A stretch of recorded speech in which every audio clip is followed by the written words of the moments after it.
অনেকেরই প্রশ্ন এটা যে ভালোবাসা দিবস উপলক্ষে আমি কোনো নষ্টামি করলাম না, অবৈধ প্রেম প্রীত করলাম না, আমি এই দিবস উপলক্ষে আমার স্ত্রীকে আমি উইশ করলাম, তাকে ভালোবাসলাম, তাকে আই লাভ ইউ বলে লিখে পাঠালাম, মেসেজ পাঠালাম, বার্তা দিলাম, অথবা আমার মাকে বাবাকে ভালোবাসা প্রকাশ করলাম এই দিবস উপলক্ষে, তাহলে এটা করা যাবে কিনা? উত্তর হলো না, কখনো এটা করা যাবে না। এটা করা একজন মুমিনের জন্য কোনো অবস্থাতে জায়েজ নাই। অন্যায়কে প্রতিষ্ঠা করা, অন্যায়কে প্রচার করা, অন্যায় গা বাসানো, অন্যায়কারীদের সঙ্গে সাদৃশ্য গ্রহণ করা, এটা তাদের দলভুক্ত হওয়ার একটা অন্যতম উপায় এবং মাধ্যম।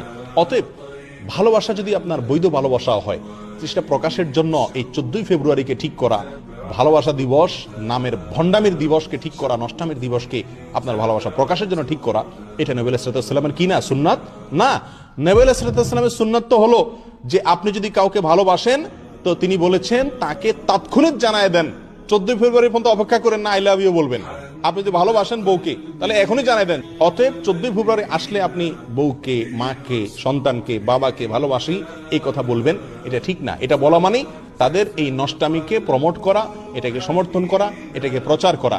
আপনি যদি তাদের প্রতি ভালোবাসা থাকে তো সেটা এখনই প্রকাশ করে দেন, যখন ভালোবাসা ফিল করেন তখনই জানাই দেন। এটা নবী সাল্লাল্লাহু আলাইহি ওয়াসাল্লামের সুন্নাত।